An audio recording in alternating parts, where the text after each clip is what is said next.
주님께서는 사람의 죄악이 세상에 가득 차고 마음에 생각하는 모든 계획이 언제나 악한 것뿐임을 보시고서 땅 위에 사람 지으셨음을 후회하시며 마음 아파하셨다. 주님께서는 탄식하셨다. 내가 창조한 것이지만 사람을 이 땅 위에서 쓸어버리겠다. 사람뿐 아니라 짐승과 땅 위를 기어다니는 것과 공중의 새까지 그렇게 하겠다. 그것들을 만든 것이 후회되는구나. 그러나 노아만은 주님께 은혜를 입었다. 노아의 역사는 이러하다. 노아는 그 당대에 의롭고 흠이 없는 사람이었다. 노아는 하나님과 동행하는 사람이었다. 노아는 셈과 함과 야벳 이렇게 세 아들을 두었다. 하나님이 보시니 세상이 썩었고 무법천지가 되어 있었다. 하나님이 땅을 보시니 썩어 있었다. 살과 피를 지니고 땅 위에서 사는 모든 사람들의 삶이 속속들이 썩어 있었다. 하나님이 노아에게 말씀하셨다. 땅은 사람들 때문에 무법천지가 되었고 그 끝날이 이르렀으니 내가 반드시 사람과 땅을 함께 멸하겠다. 아멘. 예수 동행의 눈으로 본 창세기라는 제목으로요. 오늘 6번째 동행의 은혜를 발견하라라는 제목으로 오늘 좀 말씀을 나누도록 하겠습니다. 요즘 인공지능이 많이 발전하고 있는데요. 저희가 챗GPT를 이렇게 만날 때까지는 그 일은 좀 먼 일이 아닐까 좀 이렇게 생각을 했습니다. 그런데 실제적으로 이제 저희들이 인공지능을 막 이렇게 쓰면서 이게 곧 우리에게 다가올 일이구나 이제 그런 게 좀 많이 느껴지는 것 같아요. 그런데 많은 이제 학자들과 기업가들, 이렇게 전문가들이 문제를 하나 이제 생각하는 게 있는데요. 뭐냐면 인공지능이 자유의지를 가졌을 때 이게 통제 불가능한 상태에 이르지 않을까? 그게 이제 제일 큰 걱정입니다. 그래서 처음에 이제 오픈 AI에 이제 투자를 했던 앨런 머스크도 그런 동일한 이야기를 했고요. 최근에 제가 책을 읽다 보니까 유발 하라리가 넥서스라는 책을 썼는데 거기서 이렇게 얘기를 하더라고요. 인공지능처럼 우리 통제를 벗어나 우리를 노예화하거나 파멸시킬 수도 있는 새로운 기술을 우리는 만들고 있다. 그러니까 우리가 지금 이제 하고 있는 그 인공지능의 문제들이 우리를 사로잡는 거죠. 영화는 이미 그런 게 많이 나와 있죠. 영화에서는 이미 인공지능이 사람을 지배하는 영화들이 이미 많이 나와 있습니다. 이런 걸 이렇게 생각해 보면 하나님이 우리를 만드실 때 그 자유의지를 주셨거든요. 하나님께서는 순종할 수 있는 가능성도 두셨고요. 불순종할 가능성도 우리에게 주셨습니다. 그러니까 허락을 하신 거죠. 근데 아마 하나님은 아마 우리의 상황을 아마 다 아셨을 텐데도 불구하고 우리에게 그런 자유의지를 허락하신 거 보면 참 되게 놀라운 것 같습니다. 저는 6장에서 이런 이야기를 좀 오늘 나누고 싶어요. 뭐냐면 자유의지를 가진 인간들이 어떻게 타락해 가서 죄의 문제가 이 세상을 어떻게 만드는지, 그리고 하나님께서는 이런 상황에서 어떻게 이 시대를 또 이 상황을 극복해 나가시는지 그 내용을 오늘 좀 살펴보겠습니다. 먼저 6장 전체 흐름을 좀 봐야 될 것 같은데요. 1절에 보면 가득 사람들이 채워졌습니다. 이 땅에 사람들이 생육하고 번성해서 사람이 가득 채워졌어요. 근데 문제는 사람들의 마음에 병이 들고 죄 속에 계속 빠지게 된 거죠. 5절에 그 이야기가 나와요. 하나님께서 이렇게 말합니다. 사람의 죄악이 세상에 가득 차고 마음에 생각하는 모든 계획이 언제나 악할 뿐이다. 이렇게 말씀을 하셨습니다. 그러니까 인간의 죄성이 점점 심해졌다는 것을 오늘 말씀해 보면 알 수가 있어요. 그 이유도 나옵니다. 바로 그 앞에 2절인데요. 이렇게 나와요. 하나님의 아들들이 사람의 딸들의 아름다움을 보고 저마다 자기들의 마음에 드는 여자를 아내로 삼았다. 사람의 딸 그리고 하나님의 아들 이렇게 두 가지가 나오는데 이제 전통적으로 두 가지의 해석이 있습니다. 첫 번째 해석은 뭐냐면 하나님의 아들이 타락한 천사라고 보는 게 있습니다. 그렇게 되면 이제 사람의 이제 딸들은 그냥 일반 사람들의 이제 딸들이 되겠죠. 그래서 이 말씀에 의하면 둘 사이에서 태어난 존재가 네피림이라고 해석하는 분들도 많이 있어요. 그런데 문제는 성경에는 천사가 결혼한 예가 없습니다. 물론 이제 저희가 알고 있는 정경 말고 외경에 보면 에녹스라는 데 보면 천사들이 결혼을 합니다. 옛날에는 이제 뭐 정경과 외경이 없었잖아요. 그래서 그걸 보고 아마 이렇게 결혼을 했을 거다라고 이제 추측을 했던 거죠. 그런 해석이 하나 있고요. 또 하나의 해석은 이게 제일 많은 해석인데 하나님의 아들들은 셋의 자손으로 봅니다. 그러니까 예배하고 하나님의 말씀을 따라 거룩하게 살았던 사람들 셋의 자손들이 하나님의 아들이고요. 그렇다면 가인의 자손들이 사람의 이제 딸들이 되는 거죠. 그렇게 이해를 할 수 있는 거예요. 근데 문제는 하나님을 예배하고 거룩하게 살았던 하나님의 아들들이 사람의 딸들이 너무 보기 좋았던 것 같아요. 그래서 그들의 모습에 매료되어서 그들과 결혼하면서 이제 죄가 더 깊이 들어온 거죠. 가인의 후손들이 왜 문명과 문화를 이렇게 계속 일으켰다고 이제 나왔잖아요, 5장에. 그러니까 아마 하나님의 사람들이 그것을 보고 이 세상의 문명과 문화가 너무 좋구나. 그래서 아마 마음을 뺏긴 게 아닌가 이렇게 우리가 이해해 볼 수 있습니다. 그 결과 하나님이 120년 안에 심판하시겠다. 그렇게 오늘 말씀을 하고 있습니다. 죄로 물든 인간이 더 놔둘수록 결국에는 죄만 더 하는 것뿐이죠. 그러니까 하나님이 안 되겠다. 이 죽음을 택한 이 인간들의 최종의 결과를 심판으로 가겠다는 하나님의 처방이었습니다. 하나님이 만드신 세상에는 선하고 아름다움이 가득 차 있었거든요. 근데 반대로 인간들이 자유의지를 가지고 살았던 이 세상은 결국에는 악하고 부정한 것만 가득 차 버렸습니다. 그러니까 이것이 인류의 죽음을 이끌게 된 원인입니다. 하나님이 지난주에 말씀드린 대로 에녹을 통해서 하나님과의 동행이 은혜의 최종이라고 말씀을 하셨고 하나님과 동행하는 것이 은혜의 길이라고 분명히 하나님이 말씀을 하셨어요. 그렇게 알려주셨죠. 그런데 사람들은 그냥 별거 아니라 생각했던 것 같아요. 하나님과 동행하는 거 별거 아니야 이렇게 생각을 했던 것 같아요. 그러니까 점점 죄가 팽창하고 결국에는 죽음을 맞이할 수밖에 없는, 심판 앞에 설 수밖에 없는 인간의 상태가 되어버렸습니다. 하나님의 동행을 별거 아니라고 생각했던 사람들, 그런 사람들의 최종이 결국에는 심판 앞에 쓴 겁니다. 지금도 저희가 예수님과 동행하자고 많이 외칩니다. 우리가 신앙생활 하는 것 예수님과 동행하는 일이야 라고 저희가 열심히 외칩니다. 그러면 대부분은 어떻게 반응하냐 하면요, 저도 저만의 신앙생활이 있어요. 저도 저만의 방법으로 신앙생활 해왔어요. 그냥 여러분대로 하시고요, 저는 저대로 할 거예요. 이렇게 보통 대답을 합니다. 근데 오늘 말씀에 의하면 이 하나님과 동행하는 일은 해도 되고 안 해도 되는 문제가 아닌 거예요. 죽고 사는 문제가 이 동행에 있다고 오늘 말씀이 알려주고 있습니다. 아주 절박한 상황에 사람들이 처했습니다. 이때 이 절박한 상황에 극적으로 한 명이 나타납니다. 단 한 명. 그 사람이 노아라는 사람이에요. 그가 어떤 사람이냐 한마디로 딱 얘기해 주거든요. 9절이에요. 노아는 하나님과 동행하는 사람이었다. 인류의 마지막 희망인 한 사람이 나타났는데요, 그 사람이 누구냐? 하나님과 동행한 사람이라는 거예요. 이 동행이라는 것은요, 이 절박한 세상 속에서 세상을 이어갈 수 있는 유일한 소망입니다. 그게 바로 동행이에요. 그렇다면 이 노아가 어떻게 이 죄 많은 세상에서 이 노아는 어떻게 하나님과 동행하고 살았을까요? 이 죄가 만연한 이 세상 속에서 어떻게 유일하게 노아만 하나님과 동행하며 살았냐 이거죠. 첫 번째로는요, 노아는 하나님의 마음을 발견한 사람이었습니다. 8절이에요. 그러나 노아만은 주님께 은혜를 입었다. 은혜를 입었다고 말을 하는데요, 다른 영어 성경이나 또 다른 한국어 번역에서는 뭐라고 얘기하냐면 하나님의 은혜를 발견했다라고 이야기를 합니다. 그러니까 노아가 하나님의 은혜를 발견한 사람입니다. 하나님과의 이 동행, 관계는 친밀함이거든요.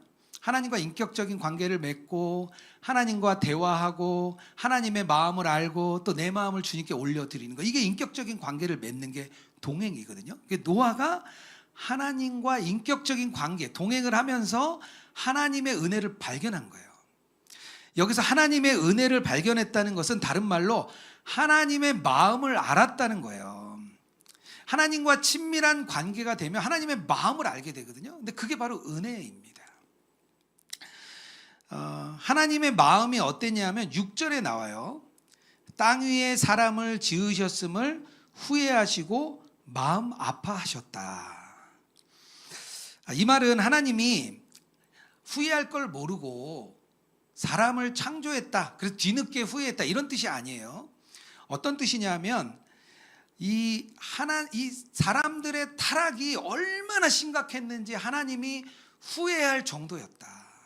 그렇게 될 거 아셨죠. 그럼에도 불구하고 하나님의 마음이 진짜 마음이 아팠던 거예요. 인간들이 속절없이 죄에 계속해서 빠져나가는 모습을 보고 하나님이 더 마음 아프신 거예요. 하나님의 그런 인격적인 모습이죠. 하나님은 사람하고 친밀한 관계를 맺고 그 사람과 동행하고 싶은 게 하나님 마음이었어요. 근데 그렇지 않고 계속 하나님을 떠나서 죄의 구렁텅이로 계속 떨어지는 모습을 보면서 하나님 너무 마음 아팠고 노아는 그걸 발견한 거예요. 유일하게 그 한 사람만 하나님의 마음을 알았던 거예요. 성경은 그것을 뭐라고 얘기하냐? 하나님의 은혜를 발견한 사람이라고 말을 합니다. 다른 사람들이 불순종을 선택했잖아요.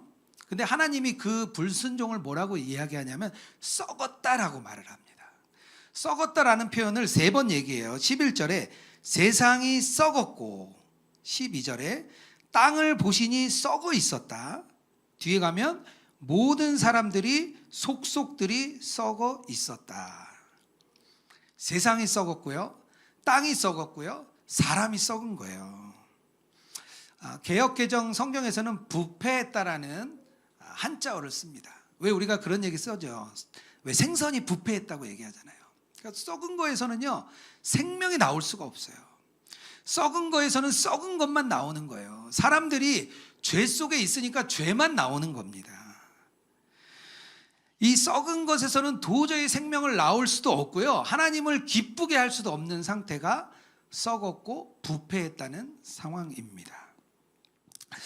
성경에 이 부패했다라는 그 도시가 또 하나 나오는데 어디냐면 소돔과 고모라입니다. 뒤쪽에 이제 나오게 되죠. 그곳에 그 사회 안에 죄가 아주 만연하고요, 도덕적인 타락이 이루 말할 수 없었죠. 거기에 보면 동성에 대한 이야기도 계속 나오거든요. 그러니까 그 도시가 썩을 대로 썩었던 소돔과 고모라. 하나님은 뭐라고 말씀하시냐면 그곳에서 울부짖는 소리가 들렸다는 거예요. 너무나 많은 죄악이 있으니까 하나님이 그곳을 심판하시려고 합니다. 그래서 천사들을 보내려고 하죠. 그때 그것을 아브라함이 알죠. 아브라함이 알아서 하나님께 계속 매달리잖아요. 하나님, 그곳을 살려주십시오.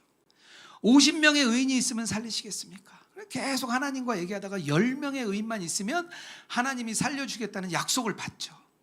근데 10명의 의인이 없었잖아요.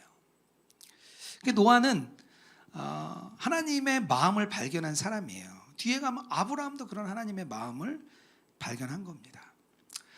하나님은 우리에게 사랑을 주고 싶고 사랑을 나누고 싶고 함께 교제하고 싶고 함께 살아가고 싶은데 사람들은 그렇지 않은 거예요. 하나님의 마음을 너무 모르는 거예요.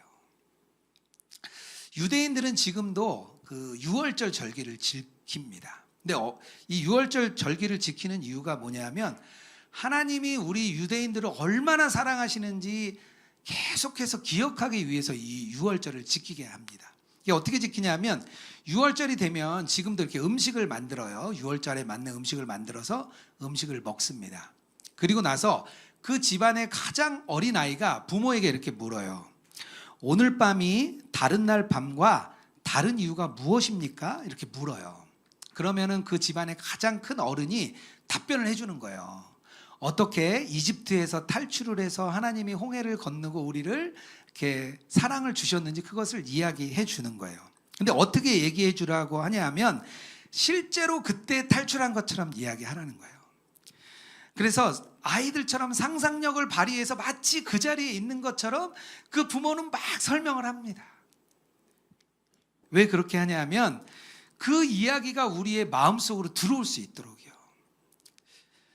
이런 절기를 지키면서 하나님이 어떤 분인지 알기 원하는 거예요. 유대인들은 그걸 지키기 원했어요. 하나님이 얼마나 사랑이 많으시고 우리 민족을 버리지 않으시고 우리를 지키시는지 그것을 기억하기 위해서 유월절을 지금도 지킵니다. 하나님의 마음을 알기 원하는 거죠. 안토니 블룸이라는 그리스 종교의 신부님이 계세요. 이분이 최근에는 영국에서 활동하면서 그리스 종교에 대한 이런 그 종교를 잘 설명해 주는 그런 역할들을 하고 계십니다. 교수로도 사역을 하고 계시는데요. 그분이 초창기에 그 양로원에 파송을 받으셨대요. 그래서 양로원에서 어르신들을 섬기는 일을 이제 본인이 사역으로 맡았습니다. 그런데 그곳에 나이 많은 할머니가 한 분 계셨어요. 이제 102세 된 할머니가 계셨는데 그 할머니가 늘 궁금한 게 있었습니다. 뭐냐면 기도에 대한 질문이 있었어요. 이 할머니가 수십 년을 기도를 했는데 이게 문제가 있는 거예요. 그래서 이제 질문을 해보라 이렇게 말씀을 했어요. 그랬더니 그 할머니가 그러는 거예요. 특별히 제가 지난 14년 동안 정말 쉬지 않고 하나님께 기도를 했는데 제가 한 번도 하나님의 임재를 체험한 적이 없습니다. 그래서 제가 지금 너무 낙심해 있습니다. 그렇게 이제 질문을 이제 신부님께 드린 거예요. 이게 안토니 블룸 신부님이 이게 너무 어려웠던 거예요, 답이. 그래서 고민을 하다가 하나님이 주신 마음이 있었는데 그냥 이렇게 툭 말을 던졌어요. 할머님 혹시 그런데 기도만 하시고 하나님이 말씀하실 기회를 안 드린 건 아닐까요? 이렇게 좀 말씀을 드렸어요. 근데 할머니가 좀 이렇게 듣는데 답이 아닌 것처럼 이건 아닌 것 같은데 하는 표정을 지으시더래요. 그래서 이제 안토니 블룸이 한 번 더 얘기를 했어요. 할머니가 뜨개질을 하셨거든요. 할머니 그러면 뜨개질 하실 때 기도를 하지 마시고 하나님에 집중을 해서 하나님이 무슨 말씀 하시는지 한번 귀 기울여 보시겠어요? 그렇게 이제 제안을 드렸어요. 할머니가 신뢰하지 않았지만 이렇게 돌아가셨습니다. 그 며칠 뒤에 이제 안토니 블룸이 한번 찾아갔어요. 할머니가 혹시 어떻게 하고 계신가 찾아갔는데 이 할머니가 밝은 얼굴로 신부님을 맞이하는 거예요. 그래서 할머니 무슨 일이 있으셨어요? 그랬더니 자기가 뜨개질을 하는데 진짜 하나님만 집중하고 그 뜨개질을 계속했대요. 그런데 그 아주 조용한 침묵 속에 시계 소리가 째깍째깍 들리는 그 침묵 속에 하나님의 임재를 경험한 거예요. 자기는 그 침묵에 하나님의 임재가 있다는 것을 그동안 몰랐대요. 그래서 그 시간 동안 하나님을 아주 체험을 한 거죠. 그러고 나서 너무 기쁘다. 그러면서 할머니가 그 신부님께 얘기를 해요. 자기가 하나님의 마음을 알게 되었습니다. 그렇게 얘기를 하는 거예요. 이 할머니는 수십 년 동안 깊이 기도하신 거예요. 왜요? 하나님의 마음을 주셨으니까 기도를 한 거죠. 근데 그걸 몰랐던 거예요. 자기가 그동안 왜 기도를 해왔는지 잘 몰랐던 거예요. 근데 그게 주님의 마음이었어요. 그걸 이 할머니가 깨닫습니다. 여러분들은 하나님의 마음을 발견하셨습니까? 세상을 향한 안타까운 마음, 그게 하나님 마음이거든요. 그 세상을 향해 마음 아파하시는 하나님이 결국에는 자기의 아들 예수 그리스도를 우리에게 내어주십니다. 우리를 향한 그 사랑, 그 십자가의 죽음을 통해 우리를 살리고 싶으셨던 그 사랑 때문에 자기의 아들을 죽음에 내어주시죠. 그리고 그 사랑을 깨닫고 반응한 사람이 우리들입니다. 지금 이 자리에 예배하는 바로 우리들이 하나님의 사랑을 깨달은 사람들이에요. 하나님의 마음을 발견하면 우리는 주님과 동행할 수 있습니다. 주님의 그 세상을 향한 사랑, 세상을 향한 안타까움, 믿지 않는 가족들을 향한 그 애절함이 주님의 마음이거든요. 그 마음이 우리에게 들어오면 우리가 노아처럼 하나님과 동행을 시작할 수 있습니다. 그 동행이 우리 예배하는 모든 분들에게 시작되기를 주님의 이름으로 축복합니다.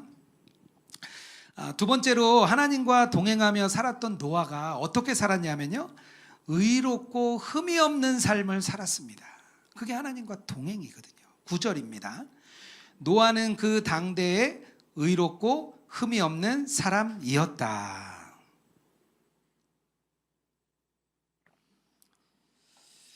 의롭고 흠이 없다고 하니까 마음에 찔림이 많으실 거예요. 그런데 이 흠이 없다라는 이 히브리어 단어가 타밈이라는 단어입니다. 이 단어가 언제 쓰였냐면 구약에서 흠 없는 제물을 표현할 때를 타밈이라고 했어요. 이제 제사를 드리기 위해 제물을 데리고 옵니다. 그러면 제사장이 그 제물을 보고 흠이 없다고 판단을 해줍니다. 그런데 어떻게 흠이 없겠어요? 동물이 흠 없는 동물이 어디 있어요? 다 흠이 있죠. 그런데 흠이 없다고 판단을 해주는 거예요. 이만하면 흠이 없어라고 판단을 해주는 겁니다. 탐임이라는 것은 우리가 하나님 보기에 아주 완전한, 아주 성결한 완전주의, 그게 좀 논쟁이 있었거든요. 그런 사람이 됐다는 게 아니에요. 그 삶의 방향이 하나님과 동행하며 살아가겠다는 그 삶의 모습을 가진 사람들을 보면 하나님이 흠없고 의롭다고 말하시는 거예요. 삶의 방식이 내가 정말 주님과 나 동행하고 싶어요 라는 그 간절함을 가지고 살아가는 그 사람들을 하나님은 완전하고 흠이 없다고 여겨주시는 거예요. 그게 탐임이에요.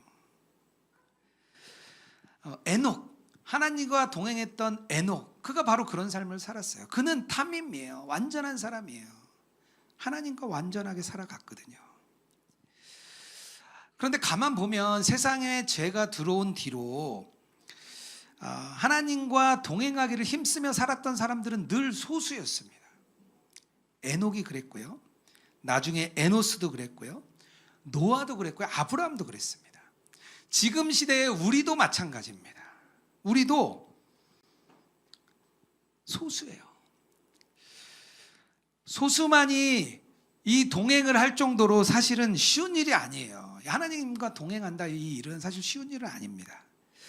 저희가 2012년에 예수님과 동행을 전하기 위해 With Jesus Ministry, 예수동행 미니스트리를 만들었습니다. 그때부터 전국과 전 세계를 다니면서 예수님과 동행하자를 막 계속 외치고 있어요. 근데 대부분의 반응이 그랬습니다. 이건 지속하기가 너무 어려워요.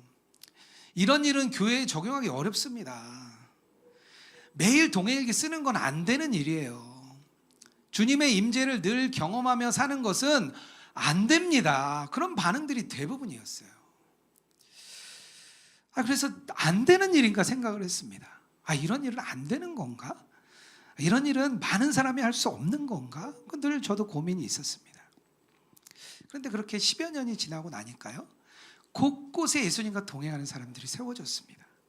곳곳마다 예수님과 동행하는 사람들이 세워지고 있어요. 예수님과 동행하려고 애쓰는 사람들이 세워지고 있습니다.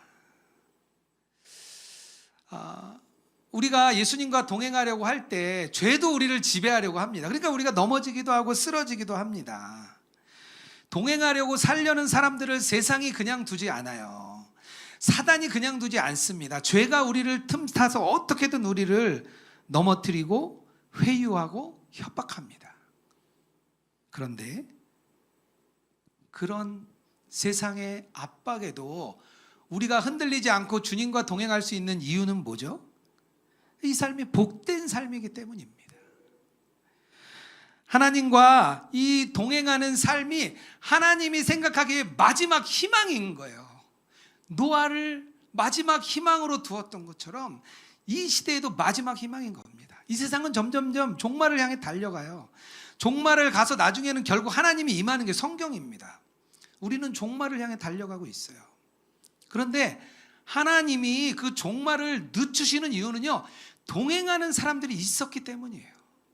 노아와 같이 지금 시대에도 동행하는 사람들이 있기 때문에 하나님이 종말을 늦추시는 겁니다. 하나님은 그 길로 우리를 부르십니다. 완벽해서 완벽하니까 너 나와 함께 하자는 게 아니고요, 나와 함께 동행하며 그 길을 걸어가자. 그 길을 걷는 사람이 바로 완벽한 자예요. 이 완전하라, 탐임이라는 단어가 그 뒤에도 또 쓰이거든요. 언제 쓰이냐면 창세기 17장에 가서 쓰입니다. 아브라함에게 사용을 하셨어요.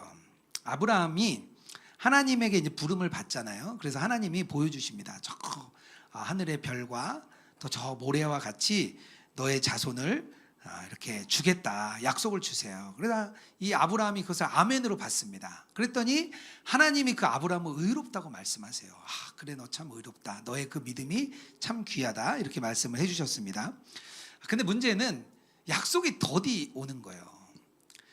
자녀를 주신다고 했는데 자녀를 한 명도 안 주시는 거예요. 그래서 아브라함이 어떻게 하냐면 86세가 됐을 때 그 아내 사라와 얘기를 해서 여종인 하갈을 통해서 자식을 얻습니다. 86세에 이스마엘이 태어납니다. 그리고 그때부터 13년 동안 하나님은 침묵하세요. 더 이상 아브라함에게 나타나지 않으십니다. 성경은 아브라함과 하나님의 관계가 끊긴 것으로 보여집니다. 그러니까 13년 동안 하나님의 응답이 없는 거예요. 우리가 매일 와서 예배 드리는데 감동도 없고 감격도 없고 그게 13년 간다고 한번 생각해 보세요. 얼마나 긴박합니까? 그리고 99세가 되던 해 하나님 나타나세요. 창세기 17장 1절입니다.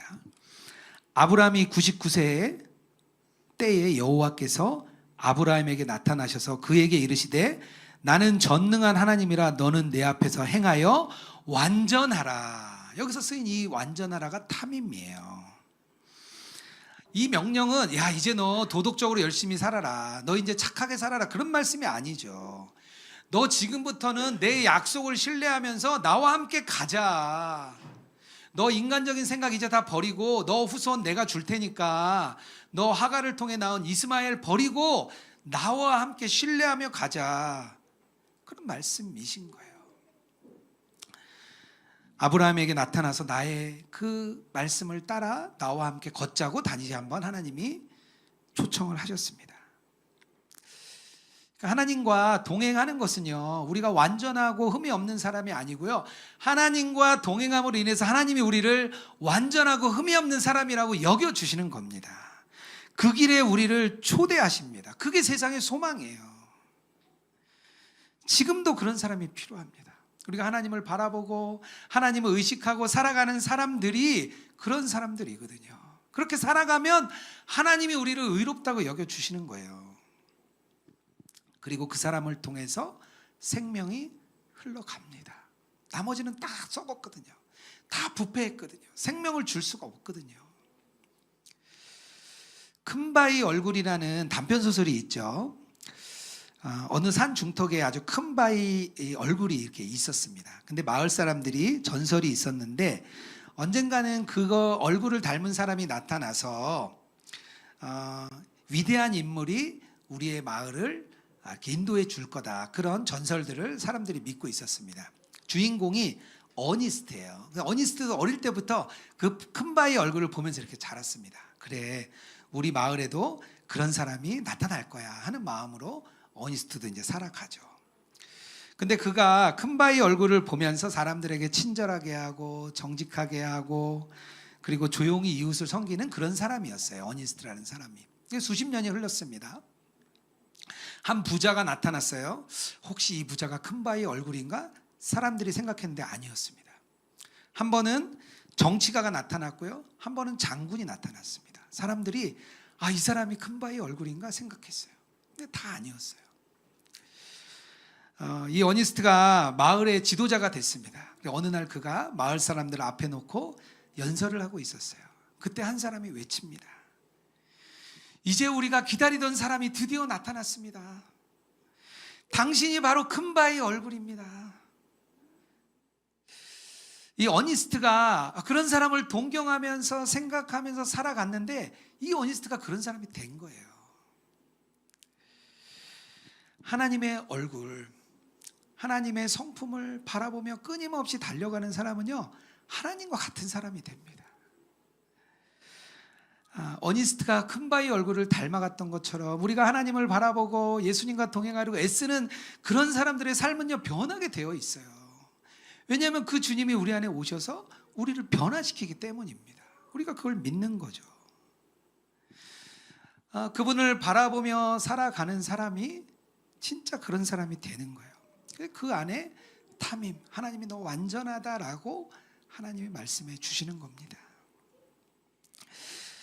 제가 지난주에 은퇴하신 이렇게 목사님의 설교를 한 편 들었습니다. 이분이 이렇게 목회자들 이렇게 모아놓은 컨퍼런스에서 이렇게 강의를 하신 그런 내용이었어요. 한 분이 질문을 해요. 목사님, 목회자라는 어떤 사람입니까? 이렇게 질문을 해요. 그때 그 은퇴하신 목사님이 이렇게 말씀하시더라고요.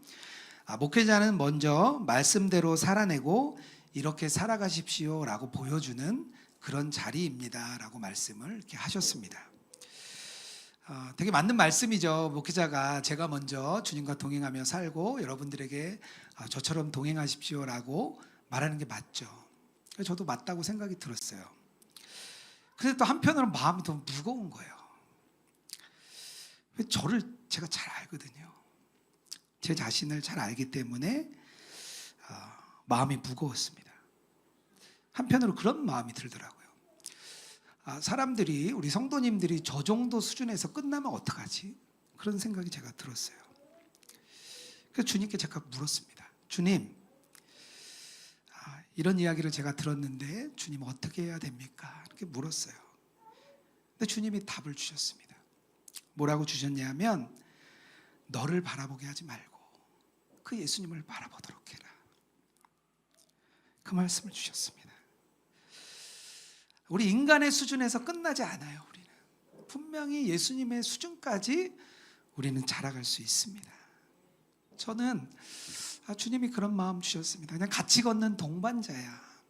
함께 주님을 바라보며 함께 주님과 함께 동행하는 이 길을 같이 걷는 동반자로서 저는 이 자리에 있다고 주님이 말씀해 주셨습니다.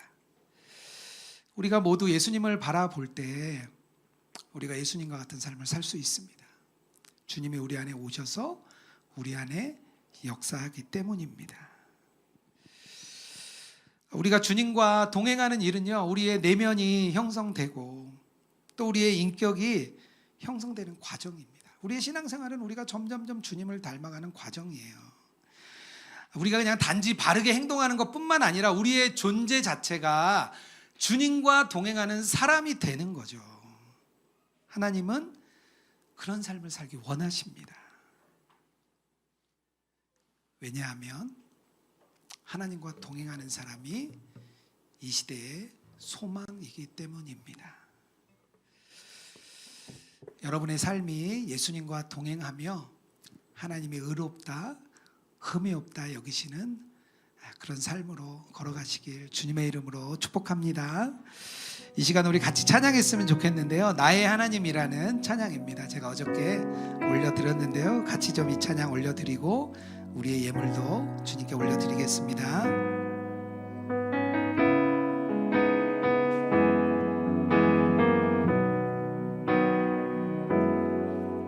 나의 사랑 너는 어여쁘고 참 귀하다. 너는 보석보다 귀하다. 내가 사랑스럽지 않을 때도 내가 사랑스럽지 온전히 사랑하시고 온전히 사랑하고 나와 함께하러 내가 왔노라. 주의 사랑, 주의 사랑, 이 사랑은 결코 변치 않아. 오늘 계절 돌보시네. 푸른 너를 꽃을 시든 주의 말씀은 신실 실수가 없으신 주가 나를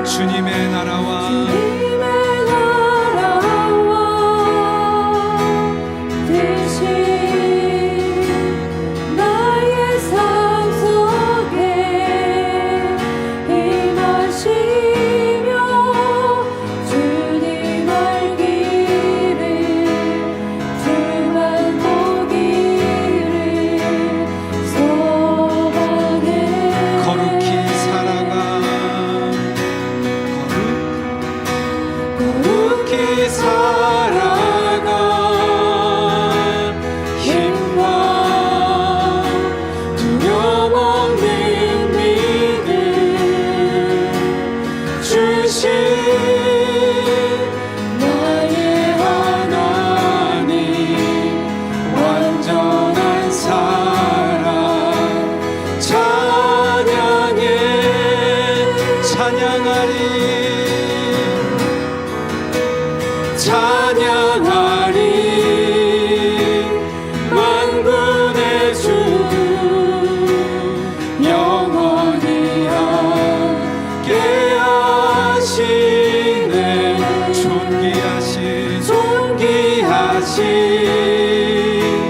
사랑의 왕 영원히 통치하신 주님의 나라와 주님의 나라와 뜻이 나의 삶 속에 나의 삶 속에 임하시며 주님 알기를 주만 보기를 소망해 거룩히 살아가 거룩히 살아가 힘과 두려움 없는 믿음 주신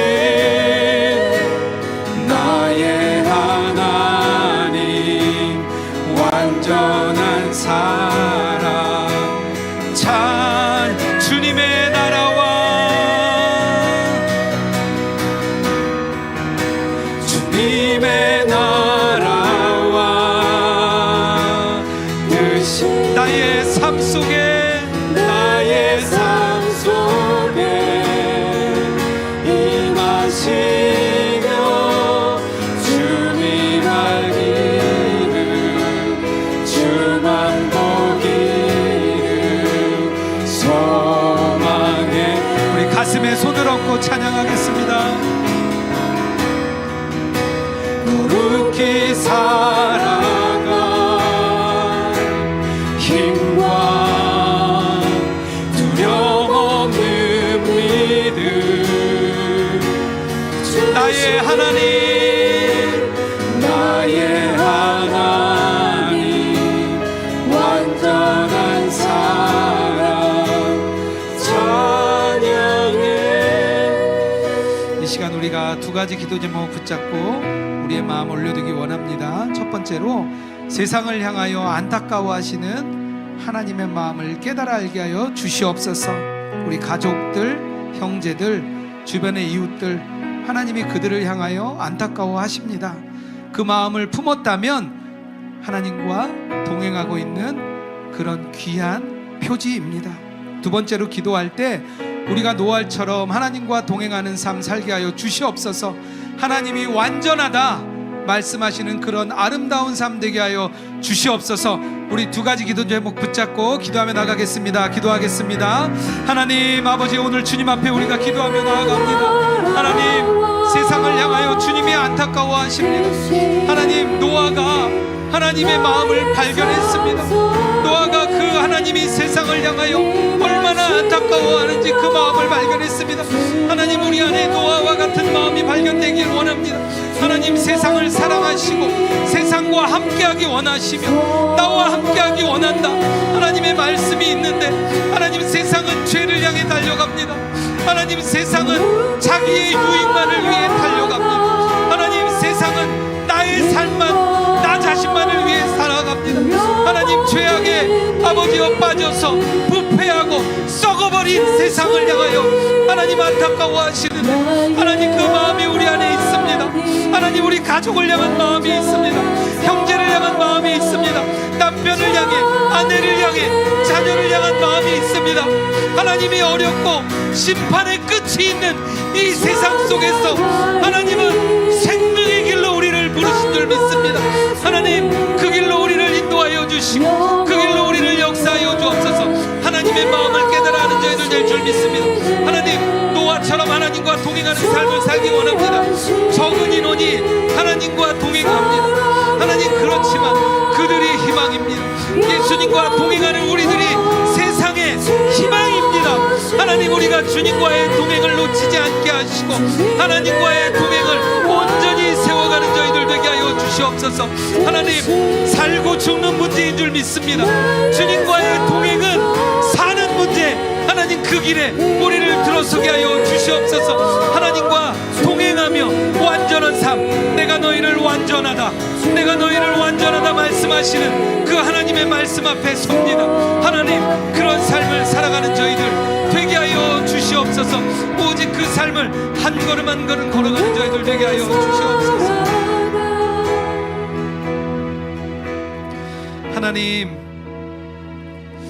오늘 말씀을 통하여 하나님의 마음을 깨닫게 해주셔서 감사합니다.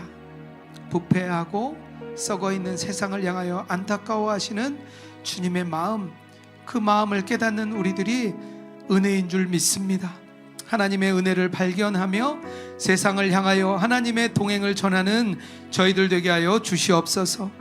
하나님 또한 노아처럼 하나님과 동행하는 삶 살고 싶습니다. 우리는 부족하고 연약하고 넘어지고 쓰러지는 삶입니다. 늘 염려하고 걱정하고 근심하는 부족한 자들입니다. 하나님, 그러나 주님과 동행하려는 우리의 마음을 보시고 내가 너희를 완전하다, 너희는 흠이 없다 말씀하시는 줄 믿습니다. 하나님, 우리가 주님과 동행하는 삶 되게 하여 주시옵소서. 하나님, 이 시대를 향한 하나님의 유일한 소망, 동행하는 자들이 있는 줄 믿습니다. 하나님과 동행하는 자들을 우리 로그인 처치를 통하여 전 세계와 전국 곳곳에 세워주셔서 감사합니다. 우리 로그인 처치 성도님들이 정말 자신이 있는 그곳 곳곳의 자리에서 하나님과 동행하는 의로운 자 되게 하여 주시옵소서. 그것을 위하여 전국에 우리를 흩어놓은 줄 믿습니다. 하나님, 그 자리가 주님과 동행하는 아름다운 자리 되게 하여 주시옵소서. 하나님, 우리가 예물 들고 왔습니다. 우리가 드려진 예물 하나님 받으시고 하나님 나라 위하여 아름답게 사용되게 하여 주시옵소서. 이제는 우리 주 예수 그리스도의 은혜와 하나님 아버지의 사랑과 성령의 교통하시고 동행하심이 하나님과 동행하며 나아가기 원하는 우리 로그인 처치 모든 성도들과 이 땅의 주의 백성 위에 이제로부터 영원토록 함께 하시기를 축원하옵나이다. 아멘.